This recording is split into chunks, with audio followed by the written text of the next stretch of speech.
Hey everyone, Street Smart Joker here, and I hope all of you are doing good and staying safe in the times of this pandemic. I am going to show you another book today, which is called Nightwing, Volume 4, Love and Bullets, and I really love this artwork here. So this book, which features Nightwing, and obviously we have Huntress as well, is presented to us by the team of I think Chuck Dixon, Scott McDaniel and Carl Story. Chuck Dixon is obviously known for his work on Nightfall series as well. So that's what we will talk about today. A lot of bunch of stuff. So in case you guys are not, you don't know who is Nightwing, what he does and which is the city which he patrols, etc. All of these things will be revealed in today's review, as well as we will talk about is this book worth picking up for you guys, and that's what we are going to focus today. So let's get right to it.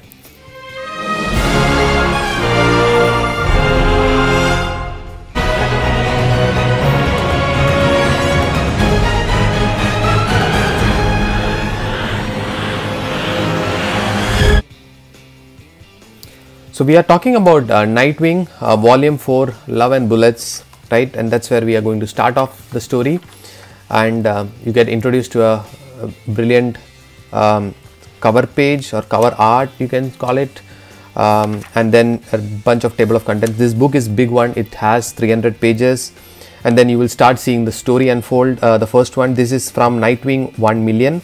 It was part of DC 1 million series, and this guy right here whom you can see is the Batman from the future, although he reminds me a lot of the costume that our very own Azrael had when he was Batman for a brief period of time during the Nightfall, Night Quest era, right? This is a simple story of how the Batman of the future finds Bloodhaven. We'll quickly jump on that.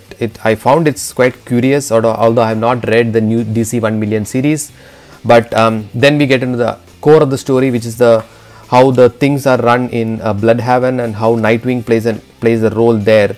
And you could clearly see that he is no way close to a Batman in Gotham, and Bloodhaven is much worse a city than Gotham, if you can believe it. Huntress also comes into the town. That makes things go a bit haphazard from there on. And we get introduced to a bunch of characters whom I have not read about or heard about before. The villains are all new to me. It was a refreshing read because the challenges that Nightwing faces in this city is quite different from Batman. And this guy is called Torque, and interestingly his head is twisted 180 degrees and he can see both front and back. That's what you can call his superpower.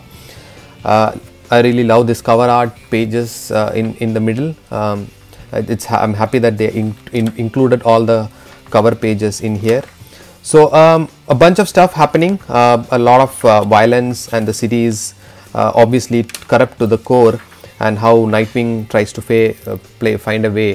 For those of you guys who don't know, this is Huntress, and she, although you can call her as part of the Batman vigilante family, she has her own way of dealing justice, and she doesn't care about killing people, or she doesn't care about the chaos and the destruction that can happen due to her.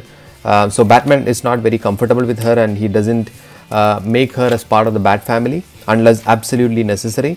So, and Nightwing has a sort of relationship going on with her. This story gets interesting because it features none other than the Man of Steel. Superman comes into Bloodhaven. I really enjoyed this story. It's a very simple, and it's called Just Passing Through, and he gets a warm welcome. Superman gets a warm welcome from Nightwing, which is an interesting one because Batman doesn't like Superman calling shots in his city for a long time, but for Nightwing, Superman is like a legend whom he looks up to. And this is another villain who runs the entire Bloodhaven. His name is called Blockbuster. Interesting names. You come up here, I mean, obviously you can call that even Two-Face or a Joker, or all interesting names, but those names are etched to the memory of a Batman reader. But the ones I'm reading, this another guy who's a duplicate Nightwing. He's called Nightwing, and he is like a pseudo Nightwing who's also patrolling the city. So I learned a lot of things. I learned a lot of things that happen around Bloodhaven. I don't know what you call it, Bloodhaven. and who are the nemesis of Nightwing, and what does he do when he is not there as part of the Batman mythos, because whenever he is there in the Batman storylines, I definitely read it. And the interesting part is he also enrolls as part of the police department. So he is a rookie police guy. And then we have a story of these two ladies here. It's called Double Dare. They are called Double Dare, and they are also part of a circus. So all a bunch of interesting stuff. One of the really cool things which I like about Nightwing art is that they show a sequence of panels, or sequence, not panels per se, sequence of acrobatics that happens along the path when he jumps into action, and that's really cool to watch, right? Even here, if you guys could see it, you could see that he's jumping and he's moving across the two buildings, right? It shows the acrobatic ability, and for those guys who don't know, he is ultimately an acrobat as part of the, I think, the Halley Circus, where his parents were killed and Bruce Wayne took him in. Anyway, a bunch of interesting stories, really nice, cool artwork in between, and then we get introduced to Batman, and we have a Superman guest appearance, etc. on these pages. But essentially, it's a full Nightwing story, and the characters that he comes in touch with in the middle, right? This is another really nice page, and every cover page is followed by a Nightwing in action. So that's it, guys. I don't have anything much to add here. I'm just taking you through some of the panels and how this book looks like, so in case you want to pick it up, I would definitely recommend, if you're a Nightwing fan and you want to read something refreshing, definitely do pick it up. The one thing which I feel that is lacking in this is that there is no real good detective work which you see in the Batman pages.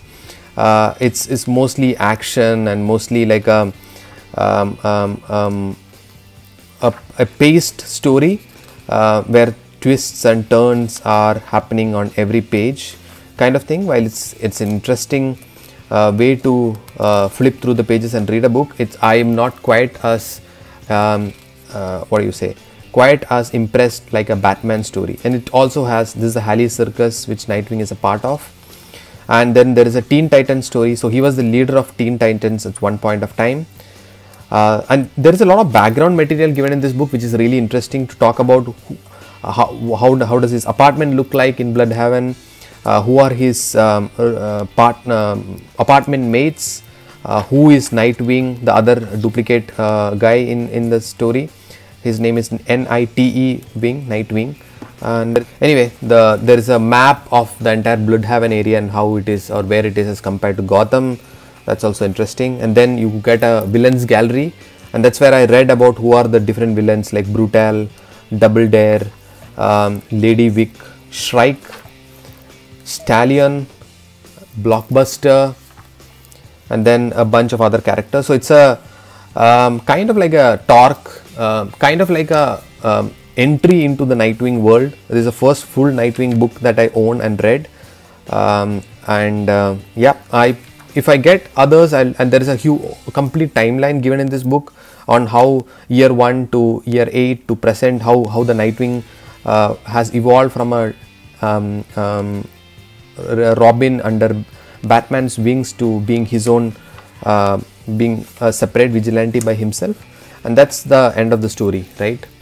So if you ask me what are the pros of the book, pros are a bunch of stories that introduce you to the world of Bloodhaven and Nightwing. Art is really interesting, although it's not the best art that I may give it a 3 out of 5, and the story is also a 3 out of 5 because it's more like a fight and like a fast-paced story than a kind of like a detective work or a lot of thinking and then a lot of emotions passing through before the real action takes place. So that way I'll give a 3 out of 5 for the whole book, but I definitely recommend you, if you want to read something refreshing other than just reading the Batman books into the extended Bat family, this is definitely one book to pick up. And obviously there are a lot of tie-ins. We come to know how Nightwing gets called by Batman and he had to rush back when, for example, No Man's Land is happening, for example when Nightfall is happening, and all these things happen, Batman definitely the first guy he calls to take up his mantle as well is none other than Nightwing. So that's where we will end here, guys. I hope you like this short review of Nightwing Volume 4 Love and Bullets. So until next time, keep subscribing, keep asking me for the new reviews that you want me to do, and that's where we will get on for our next journey. Bye bye.